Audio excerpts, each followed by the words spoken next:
ఖురాన్ ఇది చారిత్రాత్మక గ్రంథం కాదు, ఇది మార్గదర్శక గ్రంథం. ఆ దైవం నుంచి ఉద్భవించిన దివ్య గ్రంథం. ఈ ప్రపంచంలో మనకు తెలిసిన ఇస్లాం ప్రకారంగా 124,000 మంది ప్రవక్తలు ప్రభవించారు అని తెలుసు. అయినప్పటికీ కూడా కేవలం 25 మంది ప్రవక్తలు మాత్రమే ఖురాన్ ప్రస్తావించింది. మరి దీనికి ఏదైనా కారణం ఉందా?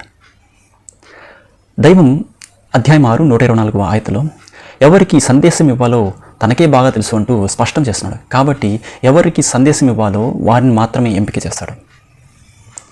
అదేవిధంగా దైవం 25 మంది మాత్రమే ఇక్కడ ప్రస్తావించడానికి ఒక ప్రధాన కారణం కూడా ఉంది. ఈ ఖురాన్ ఎవరి మీద అవతరించింది? దైవ ప్రవక్త, మహాప్రవక్త అయిన ముహమ్మద్ సల్లల్లాహు అలైహి వసల్లం మీద. ఆయన ఎవరి నాయకుడు? అరబ్ ప్రజలకు.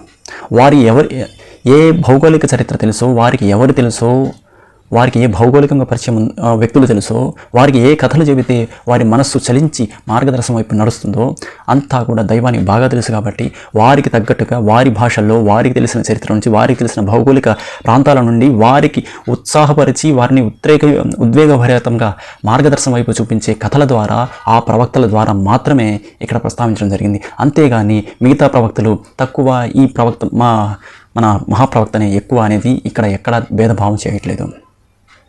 అందుకే సూరా గాఫిర్లో దైవం నేరుగా ప్రవక్తని చెప్తున్నాడు, ఓ ప్రవక్త, నీకు కేవలం కొద్దిమంది ప్రవక్తల గురించి మాత్రమే చెప్పాను, మిగిలిన ప్రవక్తలకు చెప్పలేదు. అంటే ఆ అవసరం ఇక్కడ రాలేదు. అంతేగాని ఆ ప్రవక్తలు తక్కువ అని కాదు, ఈ ప్రవక్తలే సరిపోతారు అని వారికి తెలిసిన పరిచయం ఉన్న, వారి భౌగోళికంగా పరిచయం ఉన్న వారి కథలు వీరికి తొందరగా స్పృశిస్తాయి. అందుకే ఎవరైనా లోకల్ మనకు తెలిసిన మన హీరోల్లో ఎవరైనా చెప్తే అది మనకు వెంటనే క్యాచ్ చేస్తాం. ఈ ఒక్క కారణం తప్ప మరి ఏ ఇతర కారణం లేదు. అందుకనే ఈ 25 మంది ప్రవక్తల గురించి మాత్రమే ఖురాన్ బోధించింది. అంతేగాని మిగిలిన 124,000 మందిలో మిగిలిన ప్రవక్తలు కూడా వారి వారి స్థానాల్లో గొప్ప స్థానాలు ఉన్నారు. ఆ దైవం చెప్పిన ప్రతి కథ, ప్రతి ప్రవక్త యొక్క ఉదాహరణ మన మనసును మార్చే విధంగా, మన హృదయాన్ని తాకే విధంగా ఉంటాయి.